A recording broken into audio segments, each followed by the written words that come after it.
तो hello guys, कैसे हो आप सभी। मेरा नाम है दीपक और आप लोग देख रहे हो गुरुकुल एकेडमी यूट्यूब चैनल। तो गाइस, बहुत ज़्यादा ठंड पड़ रही है, इसलिए मैंने मफलर वगैरह बांध रखा है।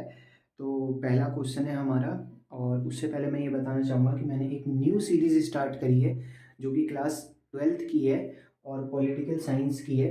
तो पहला क्वेश्चन हमारा पहले ही चैप्टर का बनता है, जिसका नाम है शीत युद्ध क्या है।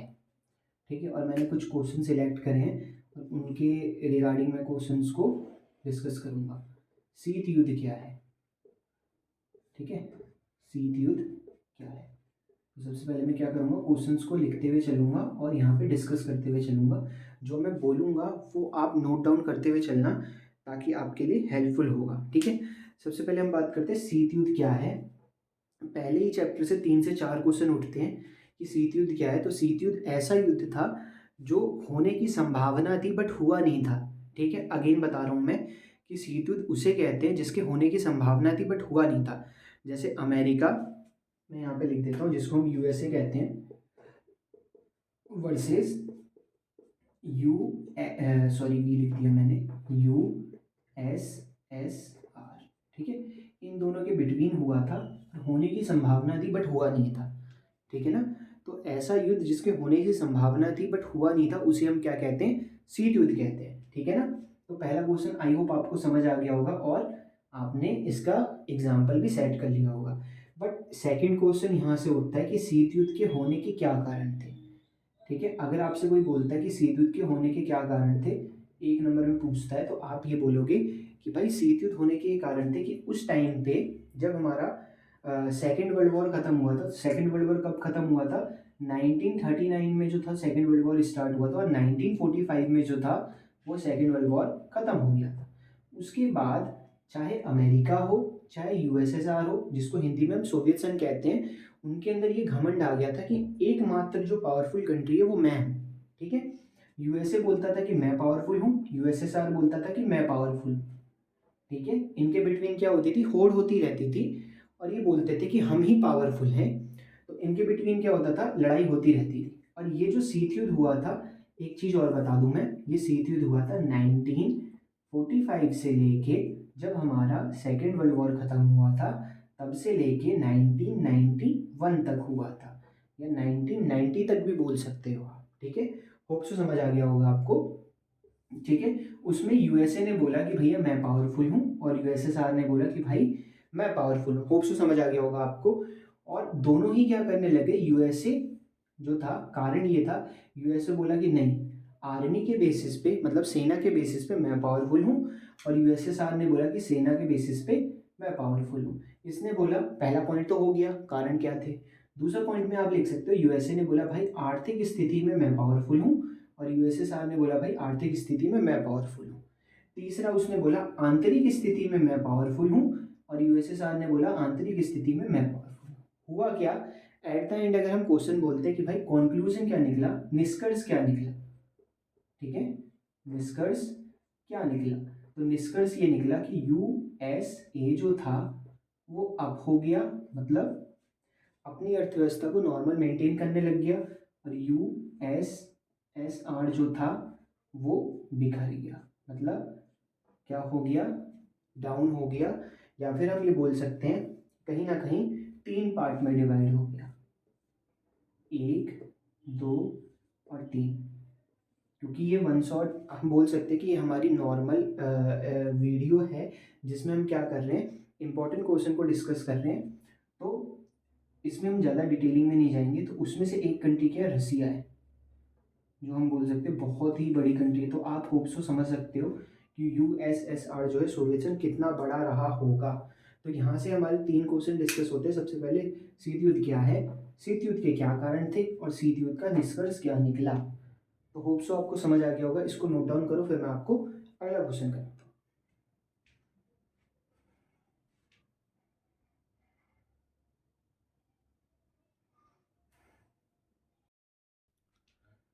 अगला क्वेश्चन आता है हमारे सामने कि गुट निरपेक्षता क्या है। तो सबसे पहले हम बात करते हैं कि जब हमारे पास शीत युद्ध हुआ था या होने वाला था, क्योंकि एक्चुअल में हमने अभी डिस्कस किया कि शीत युद्ध तो हुआ ही नहीं था। ऐसे युद्ध की संभावना जिसमें तनाव बना रहता है और युद्ध होता ही नहीं है, एक देश दूसरे देश पर ये आशंका जताता है कि भाई युद्ध होना चाहिए, बट होता ही नहीं है। होता ये है कि दूसरा देश सोचता है कि भाई वो मेरे पे आक्रमण करेगा और दूसरा देश सोचता है कि वो मेरे पे आक्रमण करेगा, बट होता ऐसा कुछ भी नहीं है। अगर हम बात करते हैं गुटनिरपेक्षता की, तो हम ये बोलते हैं कि भाई देखो, उस केस में गुटनिरपेक्षता के एक अनदर एग्जाम्पल है जिसका नाम है भारत। ठीक है, भारत ने क्या बोला, मैं शॉर्ट फॉर्म में समझाने की कोशिश करता हूँ। जब एक तरफ पूर्वी खेमा और एक तरफ पश्चिमी खेमा हो गया था, जिसको यूएसए और यूएसएसआर बोलते हैं। ठीक है, ठीक है, पूर्वी और पश्चिमी खेमा के बारे में हम बात करते हैं, तो भारत ने अपनी एक नई नई पहचान बनाई, जिसमें भारत ने बोला कि ना भाई मैं यूएसए की तरफ जाऊंगा, ना मैं यूएसएसआर की तरफ जाऊंगा, मैं तो अपनी एक अलग पहचान बनाऊंगा। और उसने क्या किया, अपने साथ कई अनेक देश, शुरू में तो 10-15 देश थे, और उसके बाद उसने क्या किया, कई सारे देशों को अपने साथ सम्मिलित कर दिया, और धीरे धीरे क्या कर दिया, अपना एक गुट बना दिया। गुट का मतलब क्या होता है, ग्रुप बना दिया। और उसके बाद उसने क्या किया, एक नया ग्रुप बनाया जिसको हम क्या कहते हैं, गुट निरपेक्षता, जिसका मतलब क्या होता है, जब हम ना इधर की तरफ सपोर्ट कर रहे हैं, ना हम उधर की तरफ सपोर्ट कर रहे हैं, ना हम उधर की तरफ समर्थन दे रहे हैं, ना हम इधर की तरफ समर्थन दे रहे हैं, उसको हम क्या कहते हैं, गुट निरपेक्षता कहते हैं। अब एक अगला क्वेश्चन है जिसके बारे में हम डिस्कस करेंगे। होप सो, मैं कोशिश कर रहा हूँ कि थोड़ा जल्दी जल्दी करवाऊँ, ताकि न्यू न्यू वीडियोस आती रहे और आपके लिए हेल्पफुल होती रहे। छोटे देशों को बड़ी महाशक्तियों में मिलने से क्या लाभ था, क्योंकि एक बच्चे ने मेरे से ये बोला था कि सर पहले जैसी थोड़ी एनर्जी नहीं रह गई है, तो आप कोशिश करो कि थोड़ा एनर्जी रखो। और मेरी थोड़ी तबीयत खराब थी, तो मैं कोशिश कर रहा हूँ कि थोड़ा स्पीड में बोलूँ। ठीक है, तो छोटे देशों को बड़ी महाशक्तियों में मिलने से क्या लाभ था। अब ये कोई छोटा सा देश है, ठीक है, इधर है यूएसए और इधर है यूएसएसआर, जिसको हम क्या कहते हैं, सोवियत संघ कहते हैं। अब ये छोटा सा देश है भाई, इसको या तो वो इधर मिलेगा या तो वो इधर मिलेगा, क्या लाभ है। तो सबसे पहले हम बात करते हैं, छोटे देशों को क्या मिलती थी, सेनाएं मिलती थी, सेना सपोर्ट मिलता था, सैनिक सैनिक समर्थन, ये मेरी थिंकिंग है, सैनिक समर्थन मिलता था। दूसरा, जो छोटे देश होते थे, बड़े देश उनको क्या करते थे, संसाधन देते थे, संसाधन देते थे।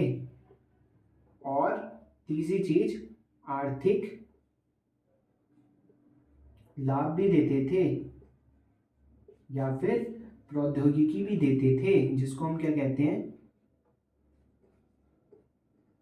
प्रौद्योगिकी, जिसको हम क्या कहते हैं, टेक्नोलॉजी कहते हैं। स्पेलिंग मिस्टेक हो गई यार थोड़ी सी। ठीक है,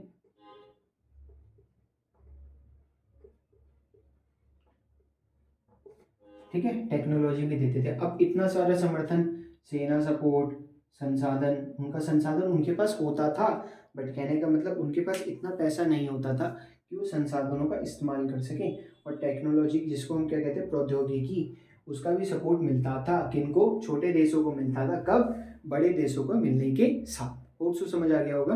आप इसको नोट डाउन करो, फिर मैं अगले क्वेश्चन की तरफ चलता हूँ। मैं कोई चैप्टर वाइज क्वेश्चन नहीं करा रहा हूँ, बट कहने का मतलब मैंने पहले चैप्टर का अभी क्वेश्चन डिस्कस करें, और अभी हमारे पास लगभग 1 मंथ है, तो मैं कोशिश करूँगा क्लास 12 के पोल साइंस को कम से कम कवर करवाने की। और आप वीडियो तक बने रहिए और इसको नोट डाउन करिए।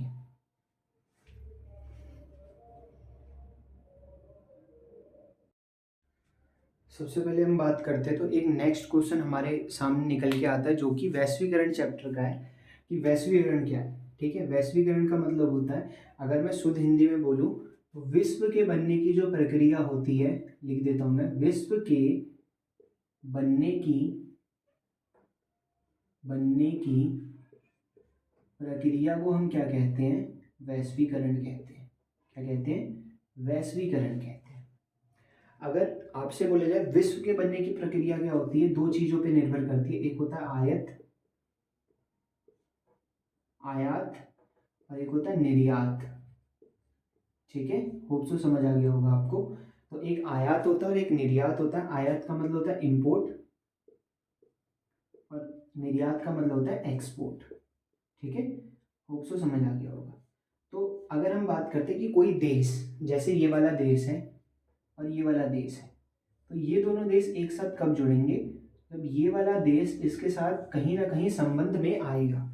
और ये संबंध में कैसे आएगा कि ये इसको बोलेगा भैया तू मुझे कुछ सामान दे दे और उसके बदले मैं तुझे पैसे देता हूँ, और ये देश बोलेगा भैया मैं तुझे पैसे दे रहा हूँ और तू मुझे सामान दे दे।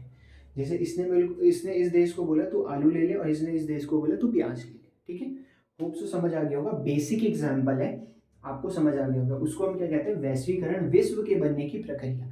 ऐसी बहुत सारी कंट्रीज होती है जो दूसरी कंट्रीज में जाके क्या करती हैं, बहुत सारे देश होते हैं जो दूसरे देश में जाके क्या करते हैं, इम्पोर्ट एक्सपोर्ट करते हैं और व्यापार करते हैं, जिसको हम इंग्लिश में ट्रेडिंग कहते हैं। ठीक है, वो वैश्वीकरण कहलाता है। और उसके बदले में फ़ायदा क्या होता है, सरकार को बहुत ज़्यादा फायदा होता है।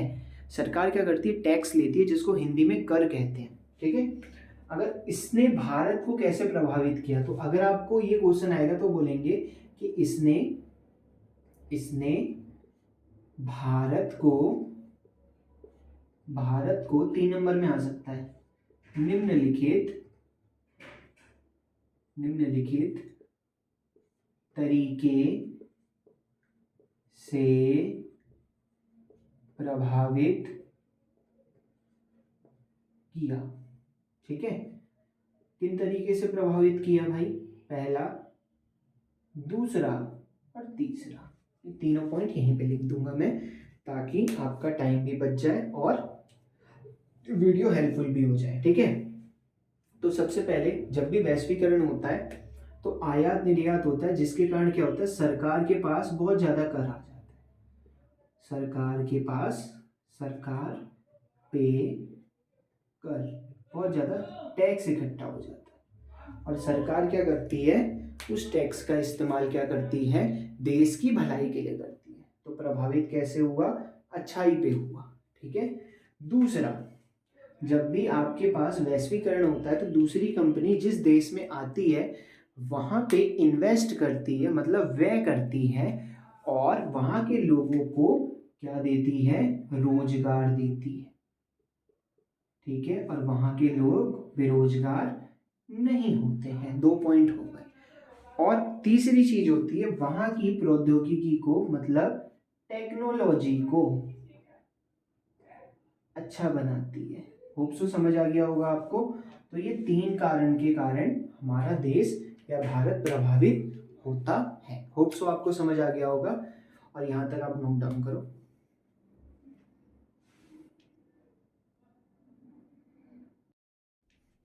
तो आई होप आपको वीडियो पसंद आई होगी। हम ज़्यादा वीडियो को खींचेंगे नहीं, और मेरी कोशिश है कि 8, 10, 12 मिनट की वीडियो को मैं ख़त्म कर दूं, और मैंने इसमें 5-6 क्वेश्चन को डिस्कस कराया है। और ऐसी वीडियो को प्यार बनाए रखिए, और कोशिश करिए कि इस वीडियो को 2K व्यूज़ करवाइए। ठीक है, और जितनी जल्दी 2K व्यूज़ होगा, ये कोई माइलस्टोन नहीं है, जब आप पूरे करोगे तभी आपको वीडियो देखने को मिलेगी, ऐसा नहीं बोल रहा हूँ मैं। बट मैं ये कहना चाहता हूँ कि आप थोड़ा प्यार बनाए रखिए, ताकि चैनल जल्दी जल्दी मोनेटाइज हो जाए, या फिर ज़्यादा से ज़्यादा लोगों तक ये वीडियो शेयर हो जाए। ठीक है, होप सो आपको वीडियो पसंद आई होगी, और इस चैनल को सब्सक्राइब करिए, गुरुकुल एकेडमी नाम है चैनल का। और आई होप आपको पसंद आया होगा। ठीक है, वीडियो को शेयर कीजिए। Thank you.